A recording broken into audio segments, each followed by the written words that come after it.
Good day, everybody, and welcome to the Gen X Talk Podcast. I'm one of your hosts, Jab Shakur, and I got my man JB Yao with me, and Mike. What's going on, fellas? Man, we're doing good today. Doing great. Y'all sure we're doing good. All right, today we're going to be talking about keeping your dreams alive. For all of you in our generation, you know a lot about that. Even us, we're working on something. We're working on our dreams, and as we get older and older, sometimes it's hard to keep pushing. Sometimes things are working out. Sometimes things aren't exactly where you want to be. Yep. But, you know, got to keep it going. And today, I got a little bit of bad news. A little bit of bad news for our guests. I just want to say I will not be the best looking person on the podcast today. Yeah, so I apologize for that because we have a very distinguished guest. She's an actor, a singer, and a film producer.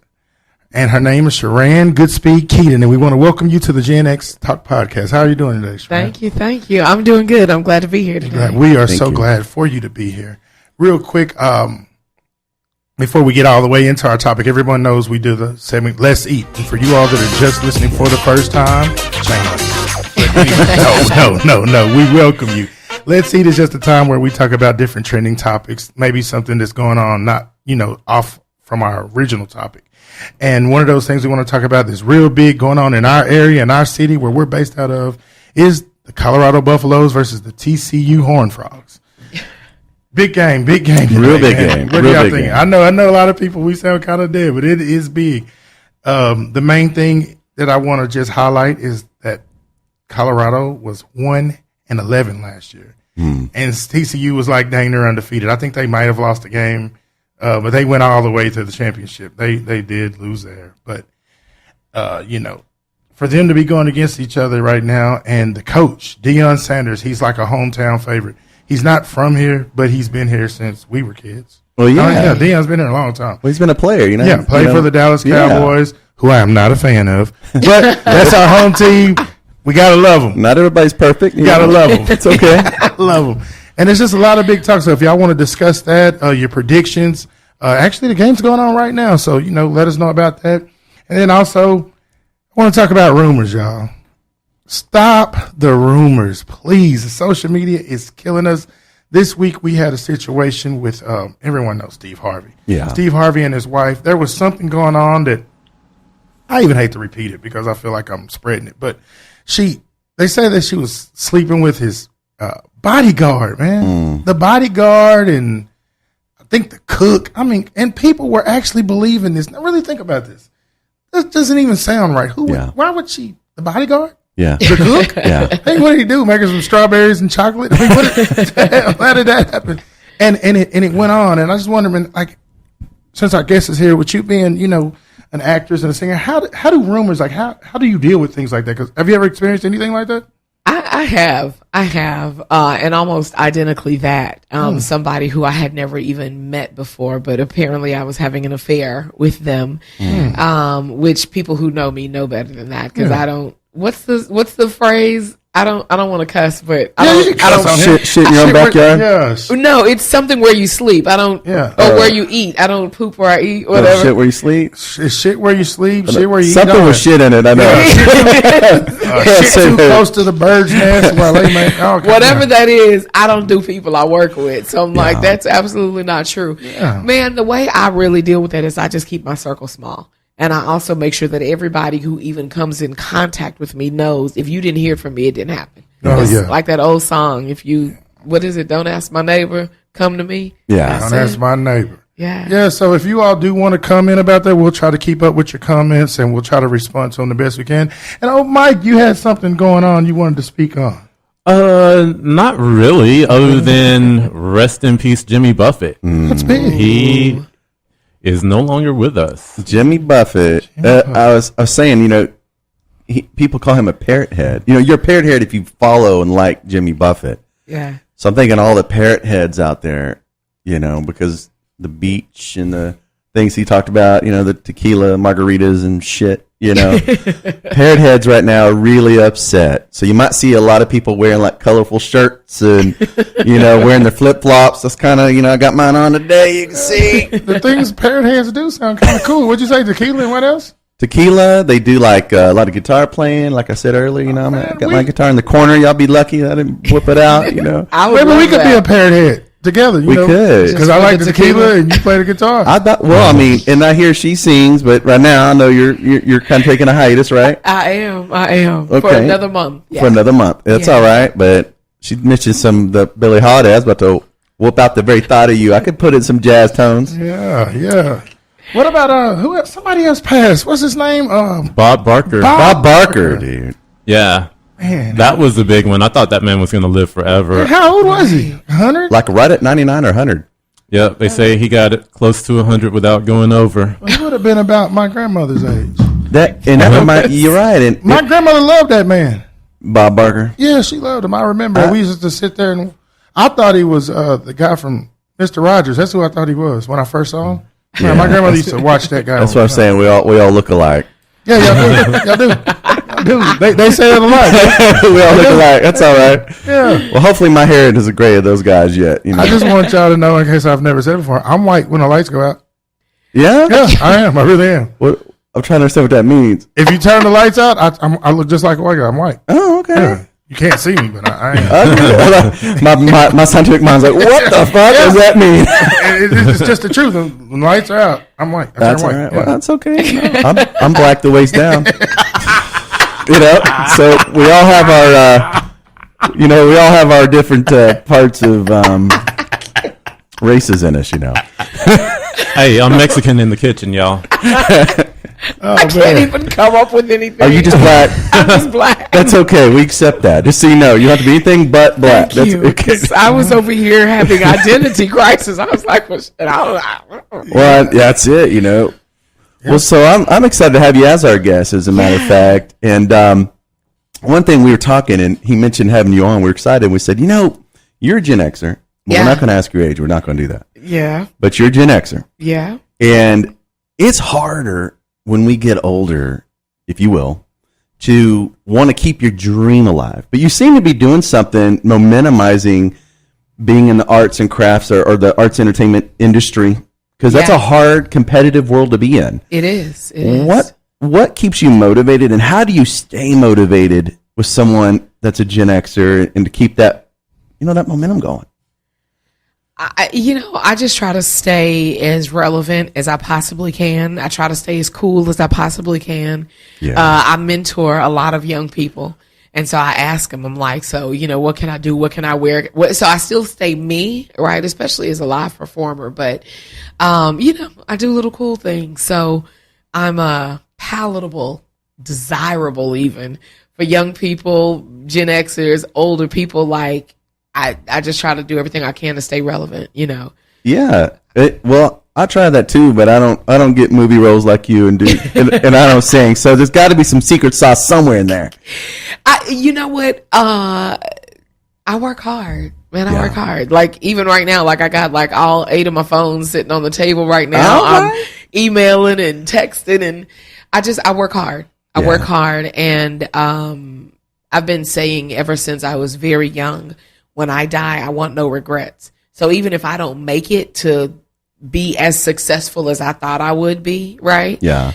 I don't want to die with any regrets. So every single day I'm working, every single weekend I'm performing, I'm writing, I'm directing, I'm producing. I love hearing that. Tell me, you said something that's intriguing to me. Yeah. Successful as you want to be. What does your want-to-be success look like? Told you he could ask some questions. I'm gonna lay it out there now. This is an interviewer. All right, so I'm gonna give you the poor black single mama version of that answer. Let's hear it. And then I'm gonna give you the other answer. So the poor black single mama version of that answer. In all these years that I've been a mom, and my son is about to be 30. Oh wow, okay. Right, like I had him when I was like 7. But it was like. For me, success is being able to have all of my bills on auto pay and not being worried about it. There's some truth there. I get it. There's some truth there. I was like, when I can put all of my bills on auto pay and not even give it a thought, not even check to make sure, I'm like, I've arrived. But now I think it's that plus being able to basically live comfortably, do what I want to do, whether it means traveling, do whatever I want to do without having to put a lot of thought to, okay, I got to put this aside to do that, right? Yeah. Like I'd still budget. Yep. I'll never be frivolous, but my success doesn't necessarily come with everybody knowing my name or people spreading rumors because I'm so popular. You know, Yeah. my success comes with my personal success. So if my family is set and I'm good and I don't have to worry about it, like I can just work and live life, I'm like, I'm successful. I like that. Do you feel like that's where you're at? At this stage of my life, yeah. Yeah, I do. That's good. Wait. No, because my bills are not on auto pay. Okay. But I do feel successful in that everything I touch in all of my different industries, I'm good at it. Like people, you know, She's not lying, man. No, she's not lying. I can actually vouch for what she's saying. I mean, I've been knowing her my whole life. Well, and you got great energy, you know, so that's radiant. That's good. I appreciate it. I try. So tell me then, because you act and you sing again.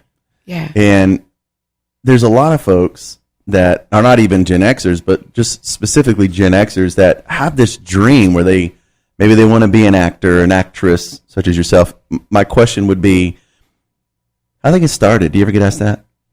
I do get asked that all the time. Singing church, acting school. Like I just, you know, when you're forced to take that, do they still even call them electives anymore? What is it called now? Yeah, well, I don't know. What, I like would in say high yeah. school, you mean? They call them electives. Yeah. Yeah, I think so. Arts, drama. Yeah. They call it electives. Okay. Yeah. Well, when If they don't, somebody correct us. Oh, they will. like, I don't know what it's called now. We'll send this to my child. But Or yours. right, she'll be able to keep us relevant. But I started doing the acting in school. Actually, high school was the first time I ever acted in that way. But then I fell in love with it. So You got the bug. I did, and I've been singing since I was born. So So describe your, because this is always intriguing to me because it's like a high. When success breeds success. yeah, And when you start and you get a little taste of it, you want more of it. yeah, Tell me the defining moment, if you don't mind. yeah. Specifically, it could be in singing and or acting, but that time you made your first dollar, get your first pay. You know, because that defines it, right? That's your first dollar. It does. That's when you're officially a professional. That's it. Man. Okay. So my first earned, like real life, legal earned Uh-oh. singing Taxes dollar. taken out. I know, right? I was 14. Oh. And I got hired to do this like community event concert thing. And they hired me to sing. And I, you know, got my little music tracks and all that stuff, which was on, what was the small one, a 45? Where it had an A side and a B side. Yeah. Oh, yeah. Mm-hmm. Yeah, it was that. Dang. And so that, and then I had my little cassette. So, I got paid to perform at this big community event. So what getting paid, 14 years old, what did that do for you? Did it ignite something into you to get you to momentamize and want to do more? It did. It was the first time that I realized in any capacity, because even now, like at my ripe old age of what my age is, We don't know. a lot of my family still sees what I do as a hobby. I'm like, you literally went to the movie theater and saw me on the movie. Like you literally watched me on TV. Like you literally hear me on the radio or whatever you're streaming. Yeah. And they still see this as a hobby. But for me, that was the moment that I was like, oh, I could like do this for a living. Like I could actually do this and have this as my job instead of having to be an office worker or whatever they thought I was going to be. And you know, it's interesting, and y'all might have experienced this yourselves, you know.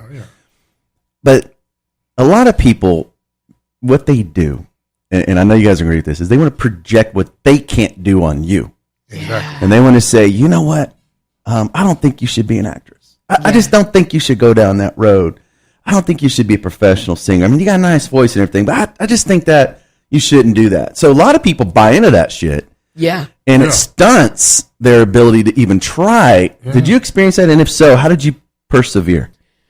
I experienced it a lot from a lot of people, but the one person who mattered the most was my mother. Okay. And she has always consistently said, like, whatever you want to do. Like, let's figure it out. She didn't have the money. She didn't have the resources. She didn't have the know-how. Like, she had no idea, which is why it took me so long in life to even get started. Sure. But she has always been my biggest supporter. And so she was the one who said, yeah, just go try. Let's go. Like, whatever the raggedy car was, she's like, I'll drive you there. Like, so. Good for her. Good for mom. Yeah, but other people do project their limitations on you. And again, most of my family, probably 90% of my family, still asks me about like a real job or my day job. Yeah. And I'm just like, because they can't see it themselves. they cannot. You know, with all due respect, I'm not trying to knock any of your family. Or No, anything, so why are you looking at me? yeah, I know, but I'm just saying. I didn't want to say it, but this woman is my cousin. I'm very proud. I'm talking about. I am proud to say that she is my cousin. Ditto, by the way. And when she was just talking a little while ago, you were talking about, you know, what success looks like to you, and you forgot that, you know, make sure your cousin's okay. You just hire me to do anything. Count your money. That would be a real good job. she's on this show. Bodyguard, any of that kind of stuff. You know, anything. I'll even, you know, clean the toilet. I'm not too good to do anything. I will definitely have you in a position where you can wear a nice suit. Hey, listen, I'm gonna have y'all look it up. When I tell you this guy will just show up for me for anything, he is not one of the people who does not believe in me, by the way. Okay. He will show up. I was shooting a music video for my EP that I did like maybe, I don't know, 6-7 years ago. And I needed a bodyguard in the music video. Yeah. And I was like, I just need you to show up and look like one of those like Muslim bodyguards in a nice suit with a bow tie. You know what you need? You need someone with a big head.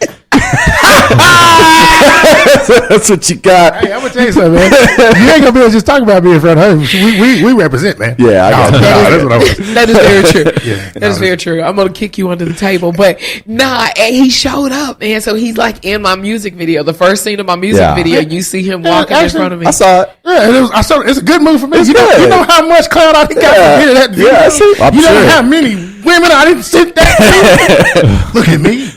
Well, Look at me. yeah, And I bought the album, and I played it in my car on several dates. man, anything. And we guess can what do- else I got? What? I'm not gonna say.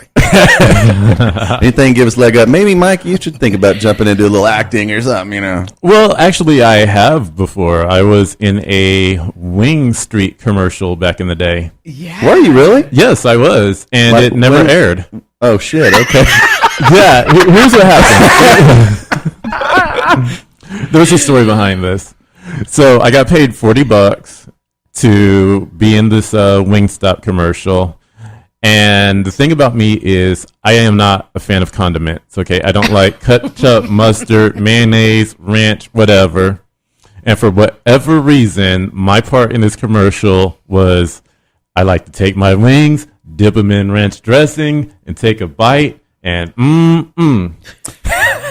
I'm sorry. How old was Mike at this time? I was probably in my early to mid 20s. Yeah, Oh, I was shit. gonna say, if we was Wingstop, it had to be adult. Okay. Yeah, and it was grossing me out, and we had to do it over and over and over again. I cannot fucking stand ranch dressing, and I'm like trying not to frown while I'm doing this. Okay. And so we get it done, we get paid, and then I think a week after that, or maybe 2 weeks after that, Wingstop gets this contract with Troy Aikman, and he becomes their spokesperson. So our commercial never aired. Bye. Troy cockblocked you, man. Troy Aikman. They at least could have gave you a clip of it so you Yeah. could post it on Yeah, social really. media. So social media didn't even exist really they back could then. give you a CD, a DVD, or whatever. Something. Have you ever seen that episode of I Love Lucy where she had to do the Vitamita Vegemin commercial? Oh, And she had to yeah. keep drinking that terrible, like, She was what was it, getting cough drunk. syrup or That- something? Yeah, It was real I love nasty. it. I'd meet it. Oh Yeah. man, that's exactly what it was like. Man, that's crazy. Should have kept doing it over and over again. I'm just thinking about $40, man. I'm not knocking that because I'm no rich guy. Oh, either, we but worked all day for that you $40. can't even buy 10 wings at Wingstop for $40. Like, I would rather the motherfuckers just gave me some Hey, wings. price of rice in China's going up. Pay me in wings and sweet tea. It's going way up. They pay me in wings, but no ranch. Hell, man. So So, But I got to ask you, though, because you mentioned something earlier about how some of your family still see this as a hobby. Yeah. But what about when you first started? Were you still working full time and working in the acting and singing on the side? Was there a point where you realized that you could quit your job, and how did that day feel? Yeah, so I did. I've always worked multiple jobs. So like I was like full-time actor, and I'm putting that in quotes. I was full-time actor / I might through a temp agency work like a little job here or there, something like that for about 20 years. And then I would like always work these like seasonal positions and just other stuff to just like help it along or during slow times. But 8 years ago, I accepted a full-time position at the company I'm at now. So I actually work a full-time job, right, as a director for Fort Worth Opera. Oh, nice. That whenever people on social media see me refer to my day job, like that's my day job. Yeah. So 7 years ago, I accepted a full-time position there. But this life is my life. So Well, you're still in it though. That's still the acting and all of it. Opera shit. That's acting and singing and it's all of it. Yeah. And producing. Cause like I produce all of the education outreach, all the stuff. I produce all the stuff. I write a lot of stuff. So it's still in mine. It's still in mine. So if you had to cast Jab and Mike for an opera role, what would you cast them as? I would cast them. say whatever you like. I would cast them as detectives in like a murder mystery opera. But it would be one of those like slapstick, like straight man, like, and you can figure out which would be which. But If one of them had to play someone Keystone Cops. if someone had to play gay, who would it be? You think? Seriously. No, you gotta say it. Which You one? can say me. I don't mind. I don't mind if you want to say that. you're not gonna put me in a that's a lose-lose No, it's not. situation. You can say me. I'm the liberal. You can say it's me. It's okay. He doesn't mind. The fact I don't that care. both of them are like, nah, I'll play gay. It's cool. It's whatever. Yeah, I'll that do it might for be my cousin. problematic. No. I was saying that I would allow you to choose me. To keep. Hey, for $1 million, could you give us a gay accent? Heck yeah. That's something different. Yeah, but the other question is, I thought you were gonna say like sleep with Michael Jackson. He's gonna be a Rock Hudson, for $1 million. Let it be like it comes out. Hey man, no, we're not gonna go there today. We're not going there. We're gonna stick to. It's the fact that he said accent. I'm like, That's probably the hardest part. Yeah. I'm not allowed to say my. I'll just do my Mike Tyson voice. Can you do it? Let's hear it. No, I'm just telling you to do it. Can you do it? I don't know. Put you on Tyson. spot. No, not mine. You got to put up $1 million first, and then he'll do it. I just wanted to say something. And then another $1 million will fight Mike Tyson. oof. Man, let's not get back on that. I was going to say that. Somebody sent me some inboxes and some threats. I don't know if it was. They didn't send me threats. They were just talking real bad to me. I don't know if it was some of his We get a people lot or who of- it was. But I was just like, I'm gonna leave that alone. Well, it's because people love Mike Tyson, and they don't want to see him get hurt. I don't want to go. In case I don't want to go there. Yeah, I In case I understand. meet him in public and I might want his autograph. Now you didn't talked about me. I used to be heavyweight champion of the world. Jab's boy. Mike Tyson. That's my gay voice too. My gay voice, my gay accent, and Mike Tyson voice is exactly It's the same. all I think that's I'm going not to saying I get you sound in more like he- trouble with Mike Tyson than sorry. actually challenging him to a fight. I didn't mean to say Saying that. I'm that you sorry. beat him up, yeah. I didn't mean to say that. I just meant that. That's as good as I could do. I mean, probably don't even sound like Mike, but it's just. It's interesting when you think about Tyson and celebs because he was as a child growing up he was a hero and I would have liked to meet him or meet him. But I was thinking it just sparked in my mind. I was like, because you've been in many different movies. I'm sure you've worked alongside some great celebrities, right? Yeah. Have you worked with anyone that you wish you could have met? And then if so, what was that experience like? Were they as good as you thought, worse as they thought? Do you have those experiences? Work with somebody who I wish I could have met, like Someone that you were a fan of before. Yeah. Because they say that when you meet someone that you're a fan of, 8 times out of 10, I think is what the number is, that usually they're not what you think and you end up not appreciating them. Never meet your So you heroes. got to give us that. You got to tell us some of that stuff. listen, this is the real. This is the real. So I was on Breaking Bad. Yeah. And Mark Margolis, who, God rest his soul, he literally just passed away like a month ago tomorrow. Hector.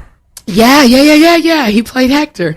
And Yep. so I was a fan of his before. So when I found out I was going to be on Breaking Bad, I was like, I didn't know at first what I was going to be doing. So I didn't know if I was going to get to meet Bryan Cranston. I liked him a lot. Oh, yeah. But I was super excited about meeting Mark. And I ended up being cast as his nurse. Oh. And he was not nice to me. I'm just saying. How was he like? Like, you got good details now. I think I'm going to just say, because I don't want to talk about the dead or just somebody who's not here to defend themselves. he can't say that. I don't know. See, we're nothing alike. Well, he just was like little curt, surly. What? He was just mean. He was Mean. just like full out mean to me. Like, if you ever go back and look at that one scene that I was in with him, I had to keep pushing his wheelchair down the hall to come into the interrogation room. And so I would go to push his wheelchair and he would like make note of like, don't push him that fast or speed up. And then whenever they would say back to one, which is in the film industry, go back to the exact same spot and do the scene over again. At one point in time, I pulled his wheelchair back and he turned around and said, don't touch my wheelchair. We have PAs that'll do that. And I was like, dude, I'm physically standing here holding it already. So you want me to get off of my mark, have somebody else pull it back? It was like, but he was just real snappy. Like Little head in his head. Yeah. What episode was that? Oh my gosh. I know that it was called Bit by a Dead Bee. Bit by a Dead Bee is the name of the episode? Is the name of the episode. I think it's like season 2, maybe. It was early on. Oh, I'm gonna watch it, and everyone else needs to watch it. Go in there and see her. It was early on. But you acted through it. You act like you gave a shit. I did. Actually, hey, look, if you look at the clip, because all the rest of it ended up on the editing room floor. If you look at the clip, you can kind of see me being slightly pissy, but it was like in character. But I was like, Oh yeah. But I will say this. Let me go ahead and put his memory to rest nicely. When we were all back at our trailers or whatever, my trailer was like right next to his, and I like walked up to him and I was like, I'm a fan, can you autograph this for me? Can I have a picture? Can I have a hug? And he was begrudgingly said yes, but he did, because he could have said no. Yeah, he did it, but he did it. He redeemed himself a little bit. Yeah, That's real. Yeah. Now, was he really in the wheelchair or could he walk? Nah, he could walk, but that's why I said I think he was just in the zone, because he didn't get up and walk. They were moving him around in the wheelchair the whole time as if he couldn't walk. He's method. Yeah. Okay, that's pretty hardcore. He's a method actor. He's like, I'm not even going to walk this whole day. Y'all just roll me around. Okay, but Yeah. he was mean to you for that long. I mean, did you at least get some satisfaction when they blew him up? I did. Kaboom! I need to catch up on some Breaking Bad, man. I'm I was behind. secretly at home like, that's what you get. I want you to catch up. Let's keep talking about it, because every time it gets crunk again and people start watching it, I notice a rise in my royalty check. So Yeah. Oh yeah. Well, hey, we got you. Yeah. I can do that. You should do it. Make a clip and we'll share it everywhere. What was your best acting experience? oh boy. I think a long time ago I did a movie called The Long Shots with Ice Cube and Keke Palmer. Oh, cool. She was a teenager then, and I think that was my best, even though it was small. It was my best acting experience, because I was on set with those guys and they were just really like super cool people. Oh, nice. And so it was a lot of fun. That was my best film acting experience. Obviously on stage, it's been like a whole other world. But Well, I gotta say, the other day he came to the set. He had a really cool shirt on with this iconic figure. Was it? Tell me what it was That's called. what I was just about to ask. You better get right into it. Yeah. No, he's talking about Mrs. Dipsworth, and that's what I wanted to speak on, because, like, outside of all of these things she does, she's actually helping the community. I mean, from my point of view, it's in where we come from, and I'm saying where we come from because we come from the inner city. Yeah. Right now in the inner city, there's like the literacy rate I'm just going to say, I don't even want to say the school district, but in our local area, it's terrible. Yeah. And when you look at crime and when you look at things that go on in the community, a lot of it is because businesses look at these literacy scores of these elementary school kids and they say, you know what? We're going to build our businesses over here in Farmers Branch. We're going to go out to Midlothian. absolutely. So as these students that are raised in this school district, as they get older, with these skills, they're in this community where there's no jobs.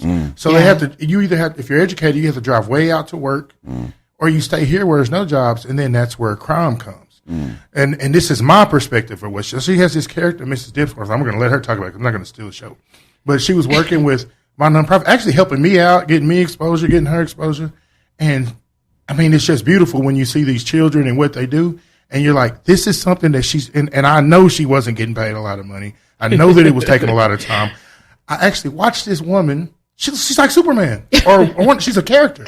She literally maybe came looking like this, and Or worse. went to her. She brought, what is that, like a rental truck that was like almost like remind you of a U-Haul. Yes, it's a big It's like her own. 14-foot box truck. She goes and sits in her, and it was pretty warm that day, wasn't it? Yeah. She wasn't like the average black woman. I'm sorry, I didn't mean to say that about women. I love black women, but she was not like my makeup, and she literally went into this truck maybe looking like this and came out looking like maybe a 70, 80-year-old woman. Damn. And so you're telling me I don't want to steal that, but it's just to show her character, and I'm not just saying this because we're related. Yeah. I've actually seen her, like, she does so much like that you wouldn't. I'm talking about not for pay, just maybe even to help people out. If I was to call her right now and probably say, hey, I need this, no matter how busy. No, she ain't going to answer the phone. Let me know. Whatever. No. Oh, my God. She doesn't answer the Yes, phone. I would. No, Yes, but I she's would. going to come. Yes, like, I she would. is going to come. She's going to come. I'm telling you.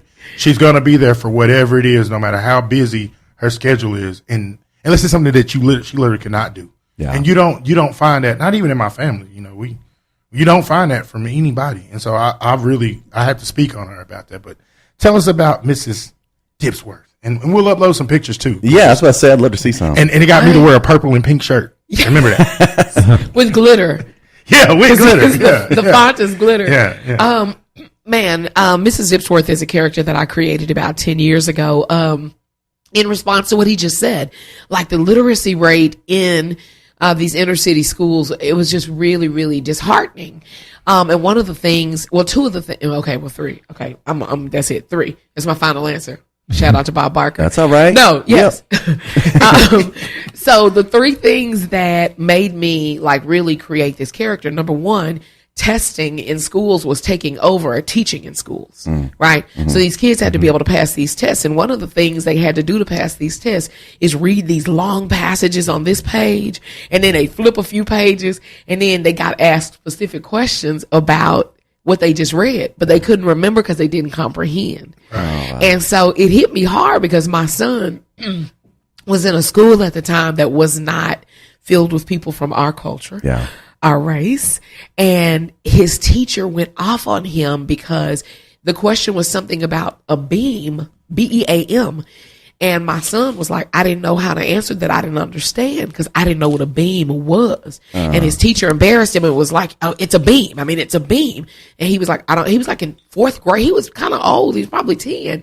And so he came home upset and crying. And I was like, in his whole life, he has never interacted with a beam to know what a beam is. That's not a word that exists in our world. I don't know what a beam is right now, and I'm 44. Right? So don't feel bad, son. it's like the things that are above our head right now. Those that structural that would, beams. Right. Okay. Yeah. But that's not in our world. Right. And so you're looking at these kids who are reading things that they can't comprehend, they don't identify with, but they're being tested and they can't move on. So I was like, number one, that was problematic for me. Right. Number two, you have kids who just don't like to read. Again, back to my son, he was like, he would sit there and he'd lose focus. But I noticed when I took him to rehearsals with me, because I was a single mom at the theater, he would know everybody's lines, but it was because it was interactive. It was exciting. There was music. So he was learning it, the good, the bad, and the indifferent, because everything I was in wasn't PG. So he would be at school reciting and repeating lines. And it's like, how come you can't learn this lesson, but you can learn all of the lines? It was because it was that theatrical element. It was interactive, right? And then last but not least, everywhere on television, there was nothing that looked like me. Right? Yeah. There was no black children's characters, right? Barney was kicking at the time. He's purple, right? There was no women. There was no older women like grandmother, and nobody was fat. I was like, oh, well, I'm going to have to remedy all of that in one shot. I'm going to create a character who helps kids with comprehension, right? I'm going to create a character who helps kids to understand what they just read and enjoy reading because it's laughing, it's dancing, it's fun. But I'm going to teach you in the meantime, and she's going to be old, fat, and black. Well, That was great. And I just want to say in his defense that I thought a beam was like a laser on a gun. It can be. I'm just right, saying. as a toy, right? And I'm at a laser 44. beam. Oh, I'm talking about a real gun. Yeah, the infrared beam. like a beam. Oh, Push yeah, you no, in I your guess head. it is. Shoot, yeah. And I'm 44, so I definitely understand that. Like, Yeah. Sometimes it's not that they don't know the answer; they don't understand what you're asking them. That part. And when they don't, then they freeze up. Yeah. it's That part. culturally biased more than the fact that the children just don't know. Yeah. and your character to me, it combines all of that. Yeah. It is a great thing. So she's cool. She's British. She's fun. She's very matter of fact. She's patterned a little bit after my grandmother. She says whatever she wants to say. Oh, yeah. And people accept it because she's British. And she can dance. And she can dance. where can we find Boogie. some of this content? Do you have it out somewhere? Yeah, all over the place. So MrsDipsworth.com is Okay. the website. Okay. And then if you just go and Google Dip with Mrs. Dipsworth, it's her official music video where she raps. Ah, Oh, yeah. I got to check that out. Man, you all are behind. See, now I know something y'all don't know about because they're always asking like that guy. I don't want to say nothing bad because he passed it like this song. I'm like, I never heard that, and I kind of feel stupid because like if he just knew, I'd say it's a white thing, but then this motherfucker knows too. So then I start to feel like, damn, I don't know. Maybe shit. it's just me. Where have I been? But now I can tell y'all where to find everything on Mrs. Dipsworth, and you two don't know. I like it. But I will say this. If you hear Jimmy Buffett's Margaritaville, you will recognize it immediately. No, you know the song, you just haven't you heard know, it. you by know, now. you So know I'll you let heard you it. know, No, right? if you give me the tequila that's in the margarita, I will know. Yeah. The tequila and the Where's my margarita. drink, man? Come on. That's it. That was y'all's key. Yeah, I thought we decided as a group that we're not going to drink on cam, but I think maybe we should get some tequila. I don't remember being in that boat, but I think we can. I just know we have to do it all the time. That's what we said, right? I want to be a repeat guest if that I becomes believe a rule. we come had on a with lot it. of stuff with that. I believe on we with may it. were just going to change the time because we thought that we would look pretty bad because we were recording at 10 a.m. and 11 a.m. and to be drinking that early. But maybe we were going to change the time. We record later.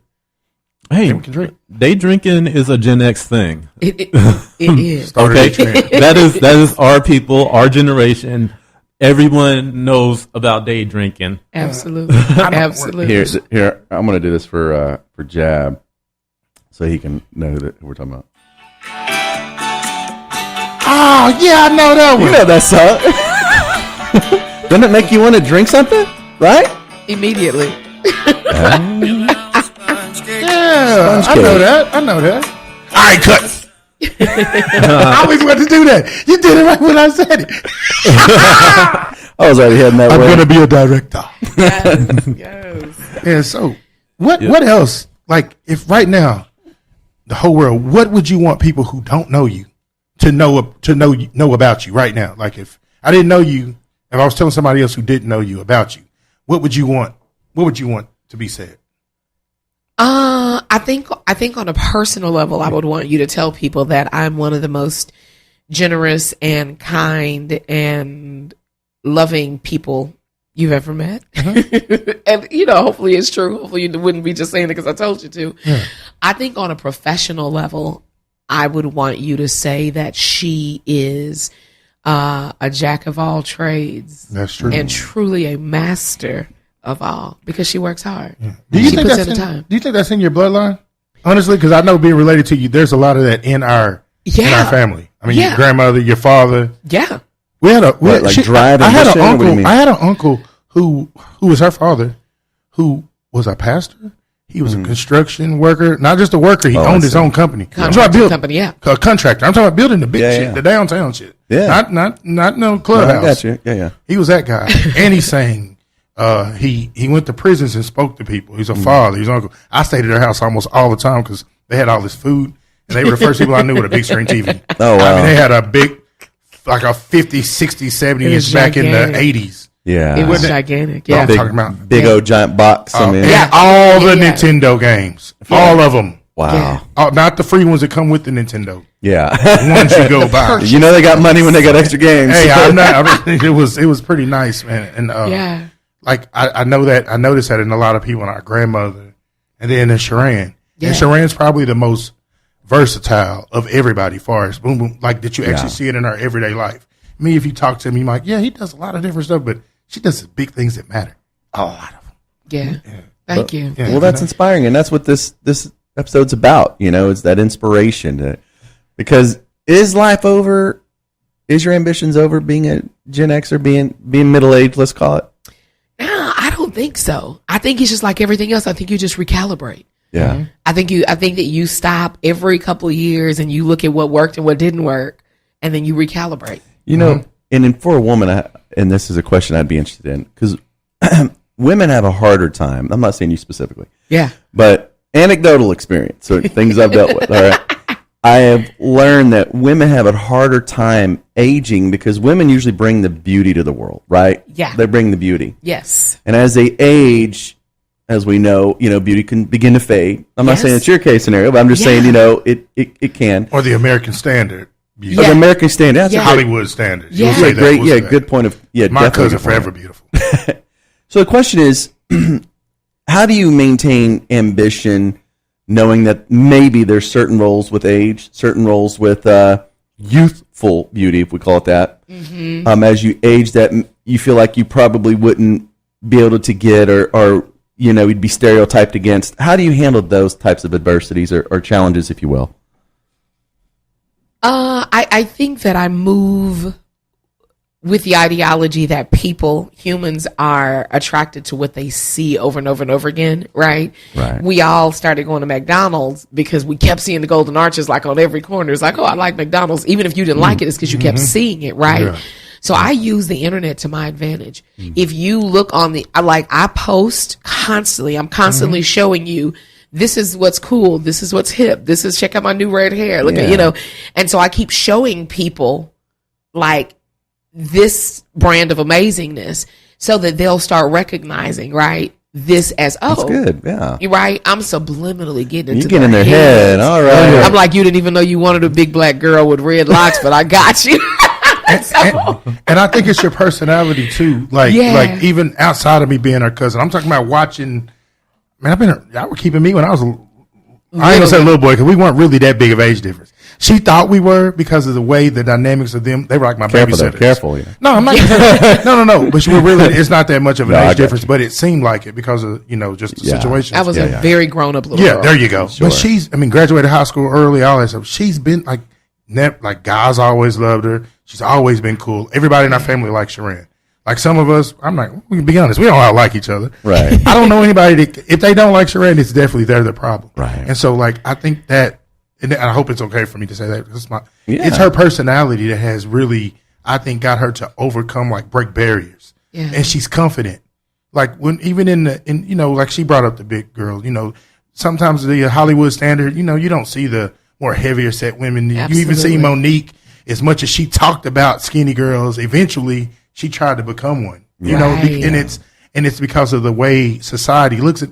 But when Sheran, she's always just been Sheran. Yeah. And I even tell you, I was like, man, if that wasn't my cousin, that'd be my girl. Sheran is cool as fuck. Yeah. Everybody knows this. And I've seen dudes. Hope it's okay to say this. No, I want to. I've seen some sound sad bite of mother- this. I've This seen is- some- Sheran is cool. I've I've seen some sad We got a lot motherfucking of dudes. dudes, what? I mean, some sad dudes behind Sheran. Plenty of them. Are you single? I'm so single. Why? I hate when people say that. No, Like it's something because Well, Right. you get offers. I'm sure. I do. Jeremy's shooting a shot right now. I'm not shooting a shot. I'm just asking tell you, curiously. there are some sad dudes around behind my cousin. I know. There are. for being a little- What's deal breakers? What's your top 2 deal breakers? Someone who can't match my grind. There it is. Like the ambition, the drive. Yeah. I don't even care if at this very moment you're broke. But if you don't have a game plan and I don't see you actively working it, I work 7 days a week, 20 hours a day. Yeah. We're going to sleep together real good for those 4 hours. But for those other 20 hours, if I'm doing it, and you on the couch, I'm like, oh, stay there. I'll be back. in the next lifetime. Yeah, you can get rid of them. I think that's a deal breaker. And then I think somebody who is not the giver that I am, like the lover that I am. And I mean that platonically, like of people. Like he spoke about my community. Yeah. If you're not here for getting out here and feeding the homeless and working for free sometimes and mentoring some kids, you can go on. And do this for me. That's good. For me, please, and for our audience. Yeah. Let's go back. Because it's hard because I know these things, but let's tell people where you're from. Like not just Fort Worth, but Echo. Like where did you grow up? Where did you go to high school? Let's talk about that just a little bit, because the reason why I want the young ladies out here, especially like my daughter Tanaya, other than young women, I want them to know this. Yeah. I was born and raised in Fort Worth. I've traveled and toured, performed all over the world, like the actual world in other countries. Yeah. But I was born and raised in Fort Worth. I live in Fort Worth. Where in Fort Worth? So that's convoluted because. Well, I remember Echo Heights. Yes. That's what I wanted to say. That was probably the longest place that we lived. Let's go there. Okay. And I graduated from O.D. White High School. There you go. That is very important to me because, and not just, but that's very important to me because there's somebody out there right now from Echo Heights, Southside, Eastwood. Yeah. And people will tell you what you can't be. Come on now. And I think didn't Kirk Franklin go to ODY too? Yeah. And my dad went there, There's a lot of great people that went there, but sometimes you don't get that shine. Like we just brought up the literacy rate in the schools. You'll hear about that. Yeah. You'll hear about the crime. You'll hear about the pregnancy. Yeah. So the people who come from these areas, oftentimes, they don't have the desire to do anything, not because they're not able. There's no desire because nobody's telling you, hey, you can be great. Absolutely. And so I want people to know, like, hey, she from Echo Heights. Yeah. Hey, she went to ODY. This isn't in her, and you spoke about the TV and my uncle. She wasn't in that house. Yeah. I don't know if that makes a difference. You know what I'm saying? But, No, it makes a huge difference. like she wasn't actually in that house, but also to know that I think those things still shaped her. Yeah. Like you see certain things. Like even me, man, I looked up to my uncle. Yeah. Her father was, the nice. He was like you, Jeremy. Yeah. Yeah, it was you, man. The Handsome, Lexus. tall. Yeah, all that smart, too. But I mean, he had his blue shit eyes. together. Gray, a little bit. None of that. But yeah, man, no, he had his shit together. Yeah, he was from the regular community, and he was, I don't know if he was millionaire, trillionaire, what he was, but my uncle. Yeah. We sometimes got Christmas gifts from my uncle. Yeah. We sometimes, I'm pretty sure he took care of the family. He was that guy. Yeah. So like, I think that's in you. Like you can see it. Yeah. And it's different from, when you get on here and you interview, like I actually know this for a fact. Like, remember when I had the clothing store? This woman went all the way to Dallas and where did we go? Harry Hines and picking up helped me set up racks. all this stuff from, she had me. I didn't know what I was. I was just a little boy with some little money and she came and like, she's always been that person. So I think like now she deserves this more than the average person that I know or that I hear. When I see these celebrities, I'm like, I wonder what all that they have to go do. She's done that. Yeah. She has done that. You paid your dues in a lot of ways. Listen, I have. And because I was raised like so, like Baptist Christian, like you don't talk about your accomplishments. Like that's being prideful. Yeah. So it's weird, exciting, I guess, hearing it out loud, but these are things I would never say out loud. Well, I'm going to say it nobody would never know why because I would never say it out That's loud. why you're here. We admire that. We like to understand. I'm a fan just say it of out it. loud. And it's, it's better when other people say it. But I'm saying it not because I feel that way. I want people to also know this too. That's why we have young, because what I'm about is encouraging the people underneath me. I don't care really where I go or what I do. I'm cool with it. As long as I got an AC and a leather couch, sports, good food, and a woman. Your bills I'm simple. I'm just that simple. Yeah. And as even though we're family, our family doesn't. We're close. Yeah. As far as if anybody has an issue or whatever, we're there. But on the day to day, everybody kind of just does their own thing. Yeah. So I sit back and actually admire Sheran just as somebody who, if she, looking at her as a celebrity, because I'm watching stuff she doing, I'm like, damn, man, she doing good. And then I know the struggles behind. Yeah. You know what I'm saying? I know the times the cars are broken down. I know the times that, hey, we got to get her here to this trip, or she's trying to get to this trip. And then her being a mother, like that is these two kids, I mean, they speak, they're not keeping kids no more, really, but they speak proper. They're this, like, they are great children. You know what I mean? Like, I mean, I remember my daughter wanted to be on television. She saw them, her and a kid, they sing together. Yeah. And it's on YouTube, and we would connect the phone to the television. So my daughter thought that was television, and she wanted me to get her on television like this. Man, it's just like, I don't know, like I said, but I admire you. I'm not just saying that. I always have.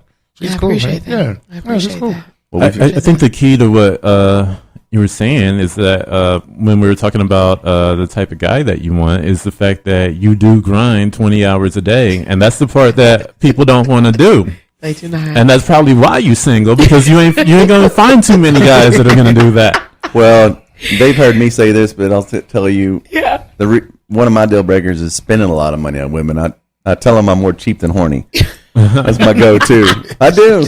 Shit. Weans them out real quick. What does that mean, man? More cheap than horny. Women want to do nice shit or get you spend money on them. I say, I don't spend money. I'm more cheap than I am horny. Yeah, you know? yeah. You know what I mean? I get it now. I do. Shit. And I mean, you just have to find the right one. You just have to find the right one, right? Because for me, I don't care about that kind of stuff. Like, I'm so simple. Like, if you look under this, okay, my Crocs are the real $60 Crocs, but I might wear these same Crocs like every day for like 3 months. Like, I'm super simple, but when we do, I'm like, do it big, right? That's okay. So you just have to find the right person. And Mike, you're right. Like, it is tough because a lot of people, not just men, but people, have a hard time matching my energy, and matching my grind. And so, yeah, pretty much the reason why I'm single. And okay, let me tell y'all this real quick story, because this is really funny. Yeah. There's this guy, he's going to watch this and be like, don't talk about me. I'm like, I didn't say your name. But more than a decade ago, he wanted to date me real bad. So he was trying to court me. But at that time, I was performing in nightclubs in Dallas, and I would like work until 2 a.m. and I'd be working little day jobs. Like, I was busy. And I told him the only way you could even kind of be my man is that you'd have to be like my part-time boyfriend, because there's no full-time position available. Like, I don't have the time. But you're real. I was real. That's And okay, yeah. He was like, I don't, subscribe to that, whatever. But he would come to my gigs really just because, like, my nighttime persona is not Miss Dipsworth. Yeah. It's like, if you look at like my nighttime persona, yeah, she's kind of burlesque. Okay. She's like sexy. So he would come to my gigs because he was, I think, not just supporting me wholly, but kind of making sure that, nobody else was trying to get his part-time hours. His territory. Right. I got you. And so we were not official, but some people wanted to meet me after my show, and he was standing beside me, and I was like, and before I could say anything, he was like, I'm her boyfriend. And I was like, and he kind of leaned in my ear, and he was like, part-time. And I was like, oh, so you accepted it. So it's like that. Like, sometimes I meet people that are like, whatever little piece I can have, just long as it's only mine, I'll take it. So I'm like, all right. So he knew that he couldn't handle my full-time world, but he was like, all right, I'll just take part-time. That's all right. Yeah, that's pretty cool. So now all of my friends know him as part-time boyfriend. Is he still a part-timer? I don't even know. He's a part. You've met him. You just don't know you met him. I probably do. You've met him. You just don't know you. He's a part-time friend now. We're still very good friends. That doesn't ever really work. That's bullshit. When the women goes, women do. We're friends. In his mind, he's like, hell no, we ain't no friends. Men don't have, women have male friends, but males don't have. We have women that either we haven't fucked yet or we can't fuck, something like that. He's just a friend. He's just Except a friend. Mike. However, Mike has female friends. Mike has. But let me ask you.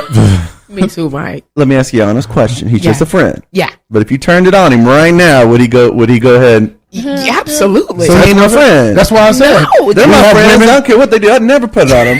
That's what I said. We just have women that we haven't fucked or we can't, or she friend zoned us. No, but it's different here. This is real, and this kind of, I guess, goes back to you. I don't want to toot my own horn, but I am for this very moment. It kind of goes back to you saying, like, just my personality and just who I am. I'm like, she's a Virgo. I am a Virgo. My birthday's next week. Happy early birthday. Thank you. But It's like I'm a guy's girl. Like, I'm a cool. Like, I will go race car driving with you. Like, I'm a guy. Like, I'll fix stuff. Like, That's what they all say. It's real for me. Because I would tell her she's full of shit. Watch me burn out of this parking lot and then a little convertible I just buy. But no, and so the deal is that I'm always friends with the guys anyway, right? Yeah. Like, I closely move like their homeboy. right? Yeah. Like we can talk about stuff. Like we see a girl, I'm like, yeah, that booty is fake though. You don't want to do that, right? Yeah. So I'm that kind of a girl with guys anyway. Like I'm a cool guy girl. So then when we become like more, it's a bonus because I'm a great cook. I'm a great everything. Like all the stuff, all the good stuff. I'm great at it, right? Because that's how I work. All of my grind is hot, solid. Yeah. So then when we're no longer friends, they still have the benefit of the cool home girl that they can kick it with, hang out with. They get all the good stuff still. They just lose that one benefit. And so they're cool because they're just like, Okay. I still get all the good stuff. Damn, I don't know. That works. And I'm friends with all of my exes, like literally every single one of my exes. Yeah, that's what would kill me. Friends with them, hang out, go to their parents' That's house. what would probably kill me. I probably couldn't deal with that right. Oh, you no. That part I couldn't do. if you And were I my see man- it. And I see it because I don't know if I see the guys. I'm like, I know that dude. Like, oh, they're friends now. They're taking a picture like, oh, my best friends. I'm like, you should have like a some sort of like membership group for all your exes and go to a dinner, like, you know, we'll see how it is then, sit down friendly. And you know what's I don't know they'll be she friendly would with never, each other, but she would never let any one of her friends talk to me. Like, no. but I see her just doing whatever, and I'm just always so cool. Like, I should just beat up one of her boyfriends just because. Like, can't date her. Just because. Yeah, I mean, just, you can't. Yeah, it was. No, do you know why? Do you know why I wouldn't let one of my friends talk? Any of my friends talk to you? I don't really know. Are we talking about like girls that are friends? Or Yeah. Is that what you mean? Okay. Like I've been around dudes and I'm cool, but she would never let like any of her friends or the females she know or ever try to. Why not? they used to try, but she Why won't not? let them. She won't let them. First of all, I'm overprotective. Okay. Like, period. Like, I'm like, no, get somewhere, sit down. And he said it earlier. I see him as so much younger. So if they're my friends and they're with me, I'm like, he's a kid, even though we're only like But it's cool, a though. few years apart. Yeah. But I see him as like, you know, you see somebody as your little whatever relative. She used to it's babysit me. That's what. So you right. throw 'em my way then. That's all right. I mean, look. Yeah, go ahead. No. Where is, what's her name? When you say y'all get to, where is she at? Look, I'm just kidding. So I'm like, I should just just one joking. day. I should one day just like when she has a boyfriend, just beat him up. Man, you can't date my cousin. Fuck Yeah. wrong? I should just do it one You should time. do it one day, man. One time on GP. I was literally blocking in that very way. I didn't beat him up because they were my friends, but I was like, no, don't talk to him. It was all good. And then I didn't want any of them like it to get muddy, right? Because he's Yeah. cool like me. Yeah. And he's good. He's good to his women. I do know that, Yeah. right? I do know that. Yeah. But I didn't want it to get muddy because if he talks to them and he's like one of my, I can't even say Yeah. this because people other relatives. He's one of my favorites. I get what you're saying. Right. Yeah.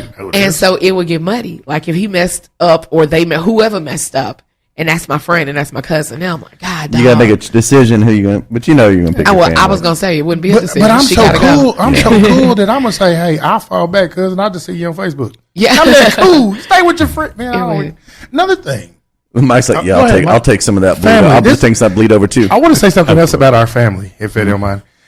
I have gotten so many inboxes and little texts today about how they're trying to see the show. Nobody ever watches the show. they never watch me. Hey man, why is he not watching? I have to text it to them. Today's the day. Let them know we'll get Yeah, a special release. later. No. What I'm saying is they've all been asking, even before today, like, what time tomorrow? Because she's on the show. Nobody cares about me. Yeah, well, that's Whatever. it. Nobody cares about me. She's the one. She brings the shine, man. You know that's what it it's cool. is. Don't worry, I'm gonna be on it somewhere. Look how we just wore white today. Like real talk. Real talk. So I do have one more thing I wanted to ask you about acting. I'm so scared. Your questions have scared me so much. Why is that? I got it. How do you prepare for a role? Like we talked about Hector and how he stayed in the wheelchair the whole time. Yeah. What about you? When you're preparing for Mrs. Dipsworth, do you become her? And is there a process that you kind of go through? There is for her because she is a British woman and my British accent is really terrible. So it's like a warm up. Like I walk around just speaking in this very British, it's not going to sound good because I have vocal cord surgery right now, so it's weird, but I walk around speaking in this very operatic British voice and I'm constantly going, oh dear, Michael, why would you ask me that? And so I like do it for like a day. Preparing for her, I got on everybody's nerves because I did it for like 2 months. Do your friends ask you to role play? I'll be like, I want some Dipsworth right now. Yeah, have you ever had a boyfriend that wanted Mrs. Dipsworth? No. First of all, Oh man, y'all can't ask her that. I don't know how I would respond. Only on the Gen X Talk podcast will you get this. And I'm Yeah. sitting here thinking, gosh, how many people can I tag? I can't get a How post many this. personalities can she do? So many. So yes. Okay. So my husband, God rest his soul, I had done so many. Notice she say husband to try to make it all sound Nothing. kind of. We don't want to hear about him. Let's hear about the other ones that are here. Then we can talk. We can tag. We have a tag, and he knows all of them, so it's like her. But nah, sometimes not Mrs. Dipsworth because that would be creepy. But there's been others. Like I do this is actually creepy. Also, I do a one woman Etta James show live, and she is everything Etta James was. She's brassy and she's lewd and she's sensual and she's in touch with herself and she's a boss. And so seeing me in that realm, also with the blonde wig, I guess just gave a whole other thing. Cause when I performed it, mostly the person I was with at the time, he was like, I ain't trying to be funny, but secretly you could keep that blonde wig. Secretly, shit. I wouldn't be like that. I'd be all vocal. I'd be like, look, I want her on a Sunday. The Sunday kind of love, right? I want Ed on Sunday. Yes. I want Dipsworth on Monday. You could definitely date a cheater. He wouldn't even have to cheat. Just be a different person. Exactly. And again, I'm that cool girl, so I'd be like, all right, cool. I got the whole collection. Like who I want long shots on Tuesday. I want nurse on Wednesday. But this is who I want to be, man. I want to be a man. Do you like she's friend? Like this stuff she's saying is true. Like how do you keep these guys in line? Oh man, this is lovely. This is lovely. We're going to part 2 with her, but we're running kind of into the end of the show now. Yeah. So Yeah, we definitely have to have you back. the short answer to your question is I prepare for roles by really engulfing myself in it. If they smoke, and I'm not a smoker and I have asthma, but if they smoke, I might spend a week before that just practicing smoking so that in that moment I don't choke or cough or do something. I watch other people who do it, so I know how to hold my hand. I know how to. Is he a smoker? No, I'm saying that's what he should have did for the ranch video. He should have practiced. Like You should have that's advice for you. practiced. Well, she's saying adjectives that he does naturally: choke, suck down. What do you? Oh, man. No, Mike, that's Mike's not an what I'm actor talking of a about. different kind. I want to let you know. I'm talking about how he didn't like ranch. He didn't.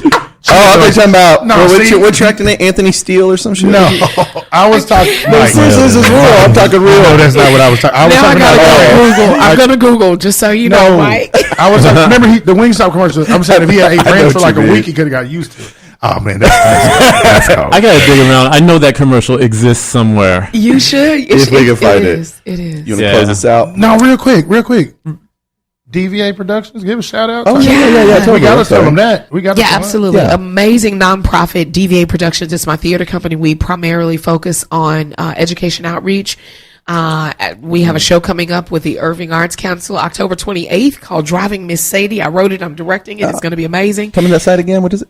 DVAproductions.org. dvaproductions.org. Yeah. Got it. Okay. And our Facebook is probably the best place because that's where my assistant posts everything. Shout out to Jennifer. What's up, Jen? What up, Jen?